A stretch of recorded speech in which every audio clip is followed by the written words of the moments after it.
Olá, meus queridos. Meu nome é Helena Santos. Tenho 68 anos e vivo aqui em Belo Horizonte, Minas Gerais. Hoje vou compartilhar com vocês a história mais dolorosa, mas ao mesmo tempo mais reveladora da minha vida.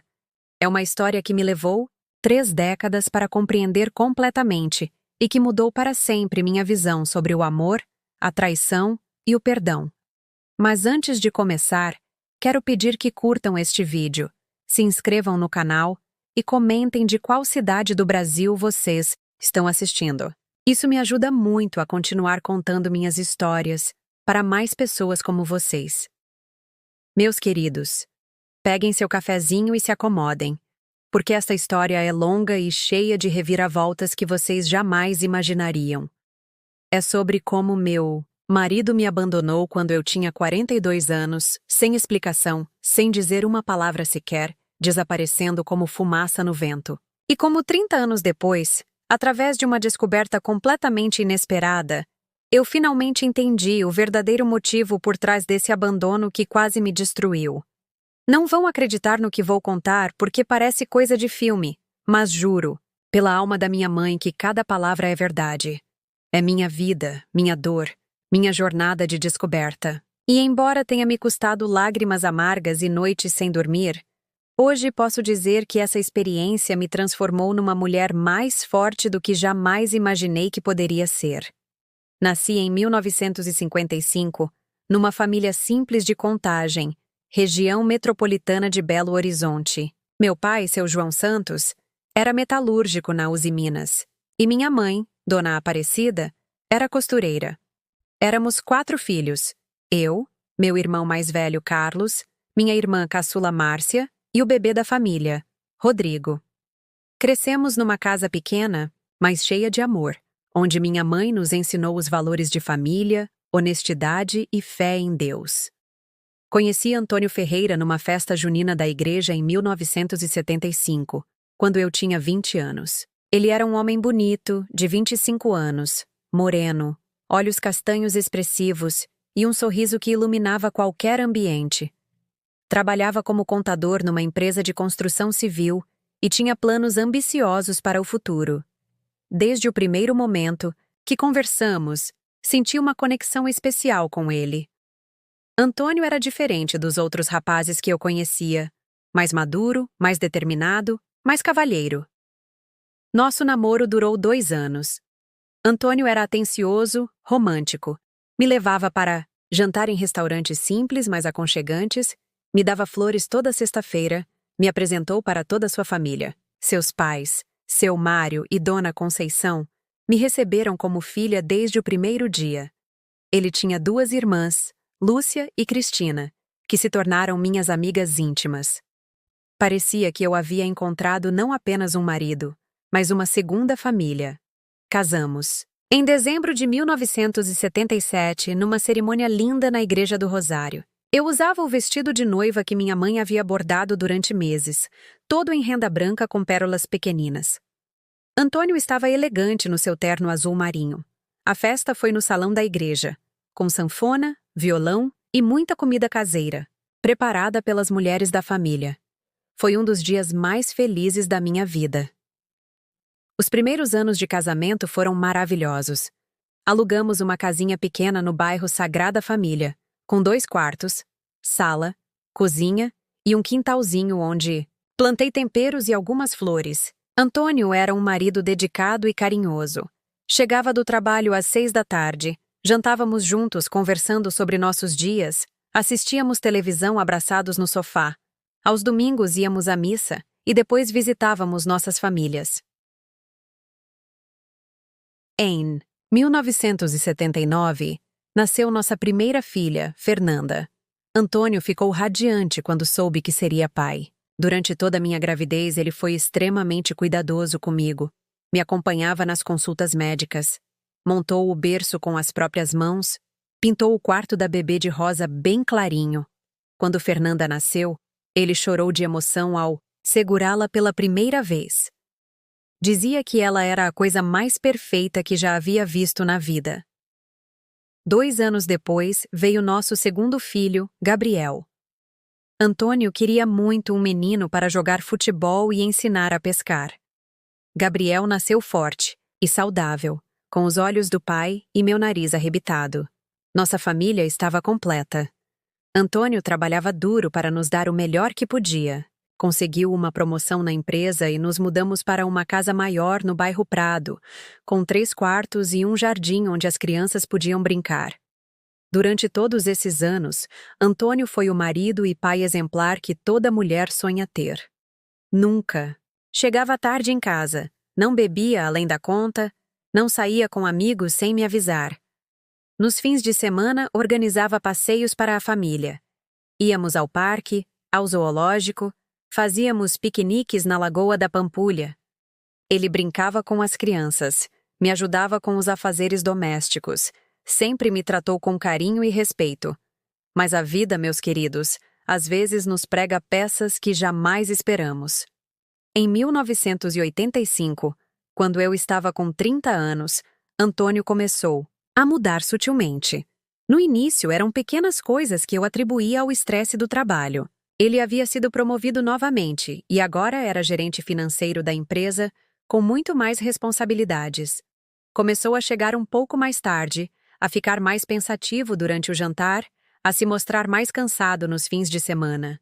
Quando perguntava se estava tudo bem, ele sempre respondia que sim, que era apenas pressão no trabalho, que logo as coisas se acalmariam. Eu acreditava nele porque nunca havia me dado motivos para duvidar. Antônio sempre foi um homem transparente, honesto, que dividia comigo suas preocupações e alegrias. Mas as mudanças foram se intensificando. Antônio começou a trabalhar alguns sábados, coisa que nunca havia feito antes.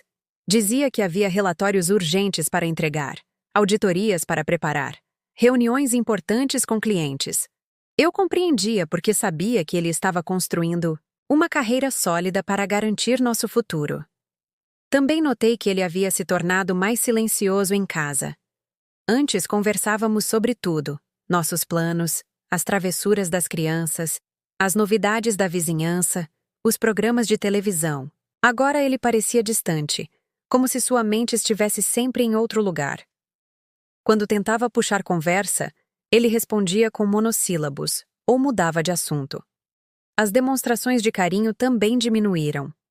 Antônio sempre foi um homem afetuoso que me abraçava quando chegava do trabalho, que me dava beijos de boa noite, que segurava minha mão quando assistíamos televisão. Essas pequenas intimidades foram se tornando cada vez mais raras. Quando eu tentava ser carinhosa com ele, ele se esquivava gentilmente, dizendo que estava cansado ou preocupado com algum problema do trabalho. Em 1986, as mudanças se tornaram mais evidentes. Antônio começou a viajar a trabalho, coisa que nunca havia acontecido antes. Dizia que a empresa estava expandindo para outras cidades e que ele precisava supervisionar a abertura de novas filiais. As viagens eram curtas, de 2 ou 3 dias, mas se tornaram frequentes. Uma vez por mês, às vezes 2. Durante essas viagens, Antônio ficava praticamente incomunicável. Dizia que ficava hospedado em hotéis simples que não tinham telefone, nos quartos, que passava o dia todo em reuniões, e à noite estava exausto demais para procurar um telefone público. Eu sentia falta dele. As crianças perguntavam quando o papai voltaria, mas eu tentava ser compreensiva. Quando voltava dessas viagens, Antônio parecia ainda mais distante. Trazia presentes para mim e para as crianças, bonecas para Fernanda, carrinhos para Gabriel, perfumes ou bijuterias para mim. Mas havia algo mecânico nesses gestos, como se fossem obrigações a cumprir, não demonstrações espontâneas de amor. Foi por essa época que comecei a ter uma sensação estranha, uma intuição feminina que não conseguia explicar. Sentia que Antônio estava me escondendo alguma coisa. Não necessariamente outra mulher, mas algum segredo importante. Às vezes o pegava me olhando com uma expressão que não conseguia decifrar. Era tristeza? Culpa? Arrependimento? Quando nossos olhos se encontravam, ele desviava o olhar rapidamente. Tentei conversar com ele várias vezes sobre meus sentimentos. Dizia que sentia que ele estava distante, que nossa intimidade havia diminuído, que eu precisava saber se havia algo errado entre nós.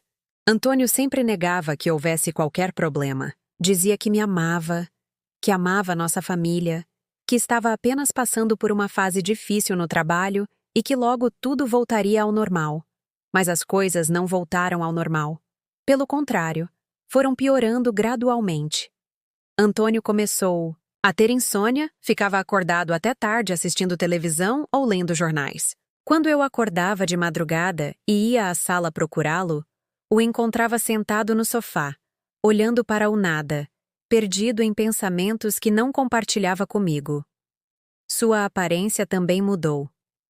Antônio sempre foi um homem vaidoso, que se vestia bem, mantinha o cabelo cortado, fazia a barba todos os dias. Agora parecia desleixado, como se não se importasse mais com sua aparência. Emagreceu visivelmente, tinha olheiras profundas, às vezes esquecia de fazer a barba. As crianças também notaram a mudança no pai. Fernanda, que tinha 8 anos, me perguntou por que o papai não brincava mais com ela.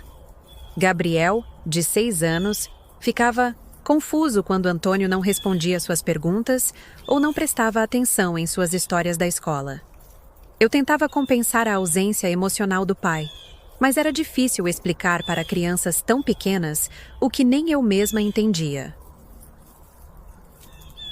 Em 1987, a situação chegou ao ponto crítico. Antônio havia se tornado um estranho dentro da própria casa. Falava apenas o essencial. Não demonstrava interesse pelas atividades familiares. Parecia estar cumprindo uma rotina automática sem nenhum prazer ou envolvimento emocional. Foi quando aconteceu algo que deveria ter me alertado, mas que na época interpretei de forma completamente errada. Antônio começou a organizar nossa vida financeira de uma maneira obsessiva. Fez questão de me ensinar a movimentar nossa conta bancária, me mostrou onde guardava todos os documentos importantes, me explicou como pagar as contas da casa, como lidar com questões burocráticas. Na época pensei que ele estava sendo responsável, preparando-me para eventualidades. Talvez tivesse medo de que algo acontecesse com ele e eu ficasse desamparada. Muitos homens fazem isso quando se tornam pais. Começam a pensar na mortalidade e querem garantir que a família ficará protegida. Antônio também insistiu para que eu voltasse a estudar.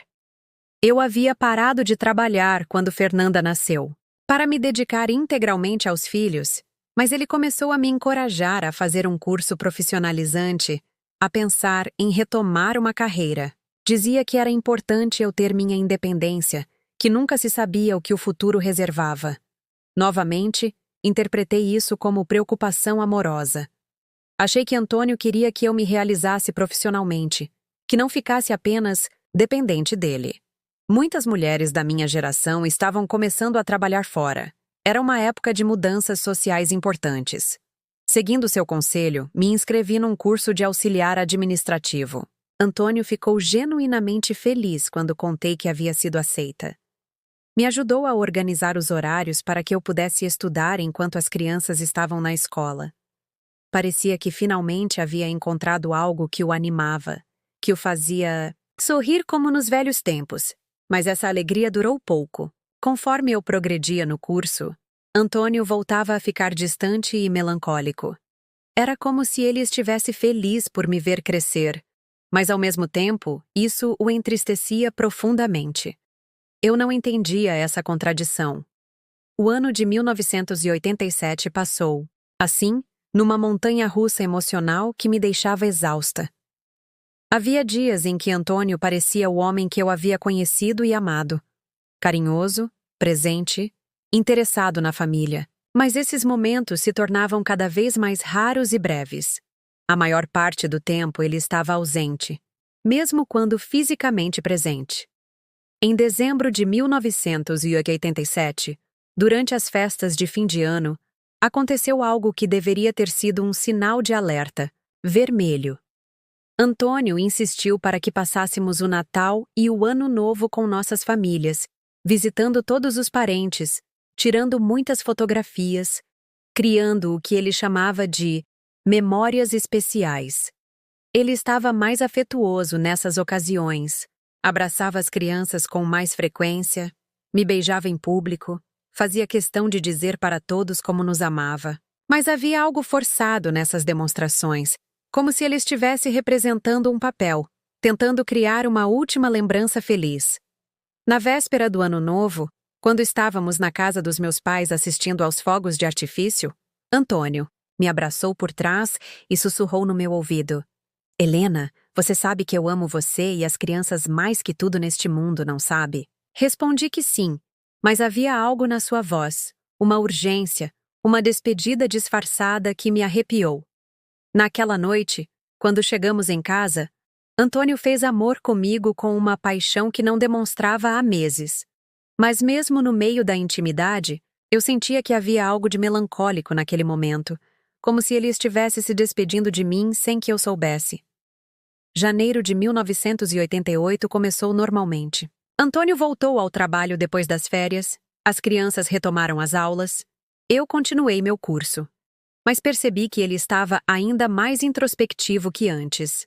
Às vezes o pegava me olhando com uma expressão de profunda tristeza, como se estivesse memorizando meu rosto. Foi na segunda semana de janeiro que tudo mudou para sempre. Era uma quinta-feira, 14 de janeiro de 1988. Uma data que jamais esquecerei. Antônio saiu para trabalhar normalmente pela manhã. Me deu um beijo na testa, como sempre fazia, brincou rapidamente com as crianças que estavam tomando café da manhã e disse: Até logo, meu amor. Essas foram as últimas palavras que ouvi dele. Antônio não voltou para casa naquela noite. Inicialmente não me preocupei muito porque às vezes ele ficava até mais tarde no escritório. Mas quando chegaram 8, 9, 10 horas da noite e ele não aparecia nem telefonava, comecei a ficar ansiosa. Liguei para a empresa e o vigia noturno me disse que Antônio havia saído no horário normal, por volta das 5:30 da tarde. Liguei para a casa dos pais dele, mas Dona Conceição disse que não o havia visto. Telefonei para suas irmãs, para alguns amigos, mas ninguém sabia onde ele estava. Passei a noite toda acordada, esperando. Imaginei que talvez tivesse acontecido algum acidente, que ele estivesse num hospital sem documentos. Liguei para todos os hospitais da cidade, mas não havia nenhum registro de Antônio Ferreira. Na manhã seguinte, sexta-feira, liguei novamente para a empresa. Foi quando recebi a primeira pista do que havia acontecido. O chefe de Antônio, seu Joaquim, me disse algo que me deixou completamente confusa. Dona Helena, o Antônio pediu demissão ontem. Disse que estava se mudando para outra cidade e que não poderia continuar trabalhando aqui. Eu não conseguia processar essa informação. Antônio havia pedido demissão? Estava se mudando? Por que não havia me contado nada? Seu Joaquim me disse que Antônio havia parecido muito decidido, que havia entregado todos os projetos organizados e se despedido de todos os colegas. Voltei para casa em estado de choque. As crianças perguntavam onde estava o papai, porque ele não havia dormido em casa. Eu não sabia o que responder.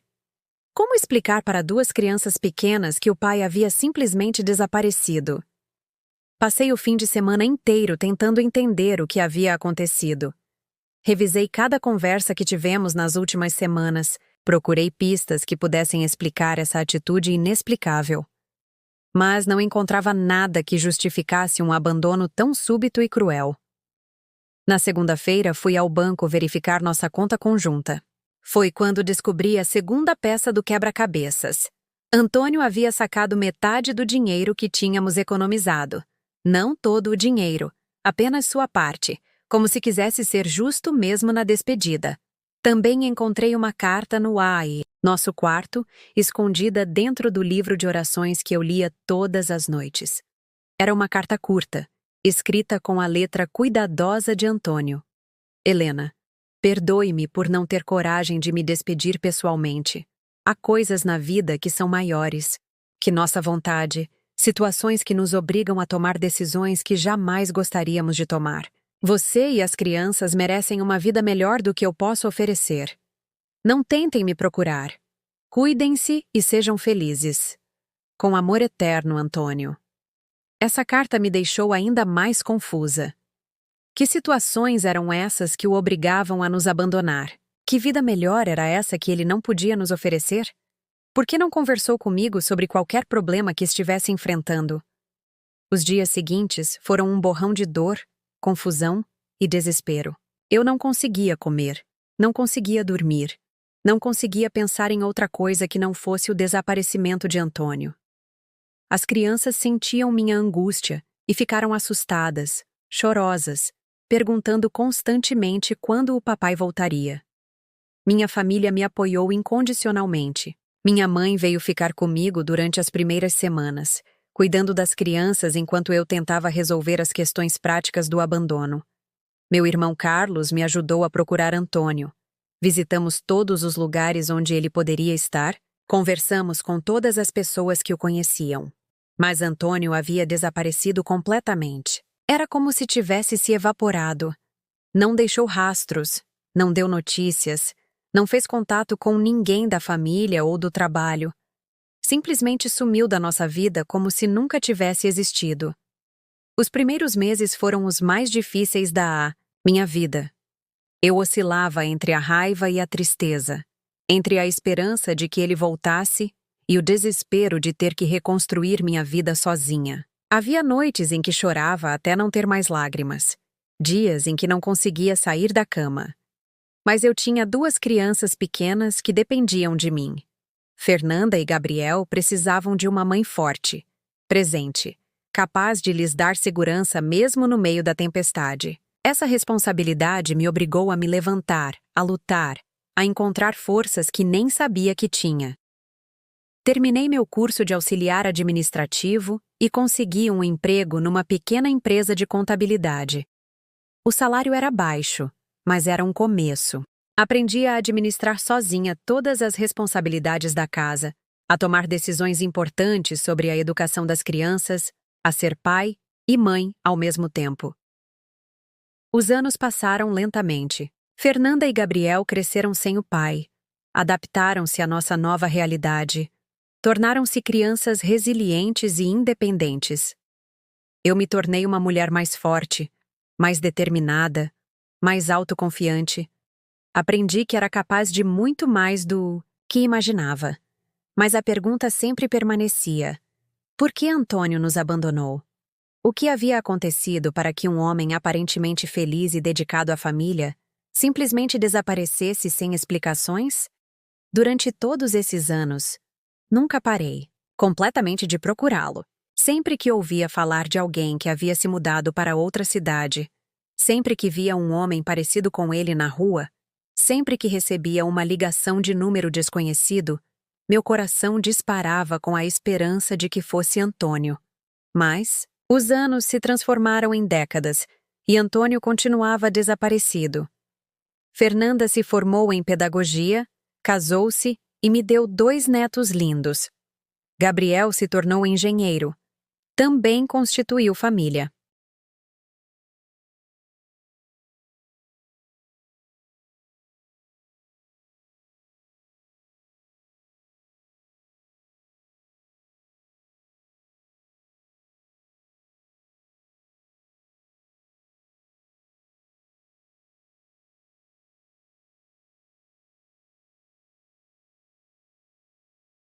Eu me aposentei, me tornei avó dedicada, construí uma vida plena e satisfatória. Mas sempre havia aquela ferida aberta, aquela pergunta sem resposta que me acompanhava como uma sombra. Por que, Antônio? Por que você nos abandonou?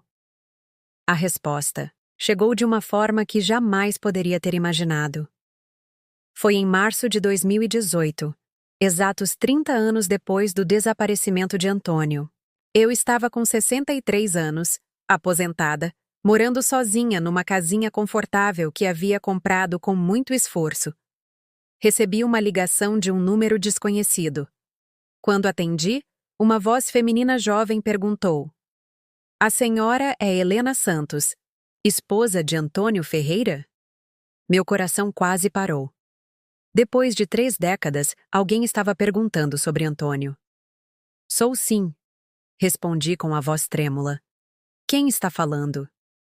"Meu nome é Patrícia Ferreira. Eu sou..." Eu sou filha do Antônio. O mundo girou ao meu redor. Filha do Antônio? Como assim? Quando? Com quem? Patrícia me explicou que tinha 32 anos e que havia crescido sabendo que seu pai tinha uma família anterior, mas que nunca havia tido coragem de procurar por nós. Ela me contou que Antônio havia morrido 2 anos antes, em 2016, vítima de um câncer no pâncreas. Ele falou muito sobre a senhora e sobre Fernanda e Gabriel, disse Patrícia. Principalmente nos últimos meses de vida. Disse que o maior arrependimento dele foi ter abandonado vocês. Marcamos um encontro para o dia seguinte. Patrícia era uma moça bonita, com os olhos de Antônio e um sorriso que me lembrava dele quando era jovem. Ela trouxe uma caixa cheia de cartas, fotografias e documentos que Antônio havia deixado para mim. Foi através dessa caixa que finalmente descobri a verdade sobre o abandono que havia marcado minha vida para sempre. Antônio havia descoberto, em 1985, que tinha uma doença genética rara chamada Huntington. É uma doença degenerativa que afeta o sistema nervoso, causando movimentos involuntários, alterações cognitivas e distúrbios psiquiátricos. A doença é hereditária e não tem cura. Nas cartas que escreveu para mim ao longo dos anos, mas nunca enviou, Antônio explicava que havia descoberto a doença quando começou a apresentar os primeiros sintomas. Ele havia procurado vários médicos, feito exames, consultado especialistas. O diagnóstico foi devastador. Ele tinha a doença e havia 50% de chance de ter transmitido para nossos filhos. Antônio não conseguiu lidar com essa realidade. A ideia de que Fernanda e Gabriel pudessem desenvolver a mesma doença o torturava. Ele sabia que a progressão da doença seria lenta, mas irreversível. Primeiro, viria a perda de coordenação motora, depois os problemas cognitivos e, finalmente, a morte. Nas cartas ele escrevia: Helena, meu amor, como posso condenar você a cuidar de um homem que vai se deteriorar lentamente? Como posso expor nossas crianças ao horror de ver o pai perdendo a dignidade, a capacidade de falar, de se mover, de pensar? Prefiro que vocês me lembrem como o homem que fui, não como o doente que vou me tornar. Antônio havia tomado a decisão mais difícil da sua vida: nos proteger da dor de vê-lo adoecer. Ele acreditava que era melhor nos abandonar e nos deixar livres para construir uma vida nova, do que nos condenar a anos de sofrimento cuidando dele.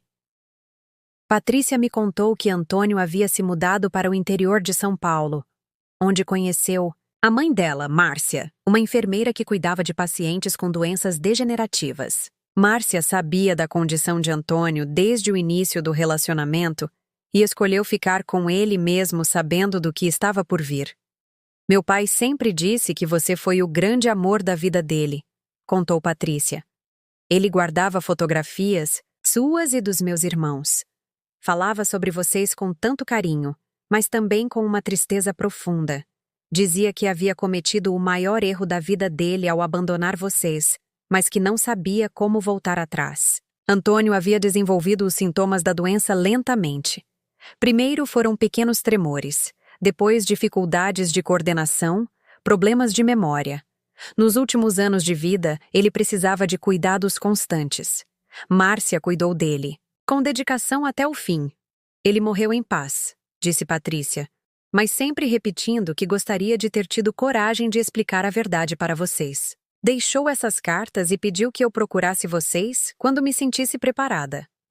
Ler aquelas cartas foi uma das experiências mais emocionantes e dolorosas da minha vida. Antônio havia escrito para mim regularmente durante todos esses anos, contando sobre sua vida, sua doença, seus sentimentos. Era como se ele tivesse mantido uma conversa unilateral comigo durante 3 décadas. Numa das cartas, datada de 1995, ele escrevia: Helena, hoje Fernanda faria 16 anos. Será que ela ainda gosta de bonecas ou já está interessada em rapazes? Gabriel teria 13 anos. Será que ele ainda sonha em ser jogador de futebol? Eu daria tudo para poder vê-los crescer, mas sei que tomei a decisão certa. Vocês merecem uma vida sem o peso da minha doença. Noutra carta, de 2005, ele dizia: Meu amor, hoje faz 17 anos que nos deixei. Será que você conseguiu ser feliz? Será que encontrou alguém que te ame como você merece? Espero que sim. Você sempre foi uma mulher extraordinária e merece toda a felicidade do mundo. A carta mais tocante foi a última, escrita poucos meses antes de sua morte. Helena, se você estiver lendo isto, significa que Patrícia encontrou coragem para procurar vocês. Espero que você possa me perdoar pela covardia de ter fugido, em vez de enfrentar a verdade ao seu lado. Eu te amei até o último dia da minha vida, e meu maior arrependimento foi não ter confiado no nosso amor para superar essa provação juntos. Descobrir a verdade depois de 30 anos foi libertador e devastador ao mesmo tempo. Libertador porque finalmente eu entendia que Antônio não nos havia abandonado por falta de amor, mas por excesso de amor. Devastador porque percebi que havíamos perdido a chance de enfrentar juntos a maior provação das nossas vidas. Patrícia me contou que Fernanda e Gabriel não haviam herdado a doença. Ela havia feito os exames genéticos e estava livre também. Antônio havia se sacrificado desnecessariamente, pelo menos no que dizia respeito ao risco de transmissão da doença para os filhos. Mas eu entendi que, na época, com o conhecimento médico limitado dos anos 80 e com o terror de condenar a família a uma vida de sofrimento, Antônio havia tomado a única decisão que conseguia tomar. Ele havia escolhido carregar sozinho o peso da doença para nos poupar da dor.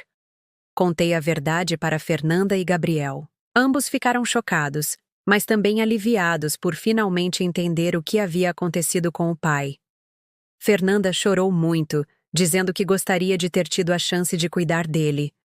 Gabriel ficou revoltado inicialmente, mas depois compreendeu o dilema impossível que Antônio havia enfrentado. Hoje, aos 68 anos, posso dizer que perdoei completamente Antônio. Entendo que ele tomou a decisão que acreditava ser a melhor para todos nós, mesmo que tenha sido a mais dolorosa para ele. Ele carregou sozinho o peso de uma doença terrível e da culpa de nos ter abandonado. Através de Patrícia, conheci outros meio-irmãos dos meus filhos. Antônio teve mais 2 filhos com Márcia, que também não herdaram a doença. Construímos uma relação de amizade e apoio mútuo, unidos pela memória de um homem que amou 2 famílias de formas diferentes, mas igualmente profundas. A história de Antônio me ensinou que às vezes as pessoas tomam decisões que parecem cruéis ou incompreensíveis, mas que na verdade são motivadas por um amor tão grande que elas preferem sofrer sozinhas a dividir o sofrimento com quem amam. Também aprendi que a vida sempre tem mais capítulos para escrever, mais verdades para revelar, mais oportunidades de perdão e compreensão. Durante 30 anos carreguei a dor do abandono, mas hoje carrego a paz de saber que fui amada profundamente por um homem que fez o maior sacrifício que conhecia para me proteger. Meus queridos, se vocês estão passando por situações difíceis em suas vidas, se sentem que foram abandonados ou traídos por pessoas que amavam, lembrem-se de que nem sempre conhecemos toda a verdade por trás das ações dos outros. Às vezes a vida nos coloca diante de escolhas impossíveis, e as pessoas fazem o melhor que conseguem com as informações e recursos que têm. O perdão não significa aceitar o que é inaceitável, mas sim liberar nosso coração do peso do ressentimento. Eu perdoei Antônio não porque o que ele fez foi certo, mas porque entendi que ele agiu movido pelo amor, não pela indiferença. Hoje vivo em paz com minha história. Construí uma vida plena e significativa. Criei filhos maravilhosos. Conheci o amor dos netos. Encontrei minha força interior. A dor do abandono me transformou numa mulher mais resiliente, mais compassiva, mais capaz de entender as complexidades do coração humano. Se esta história tocou vocês de alguma forma, não esqueçam de curtir este vídeo, se inscrever no canal e comentar de qual cidade do Brasil vocês estão assistindo. Suas mensagens sempre me emocionam e me motivam a continuar compartilhando essas experiências de vida. Nos vemos no próximo vídeo e lembrem-se, nunca é tarde para descobrir a Verdade, para perdoar e para recomeçar. Que Deus abençoe.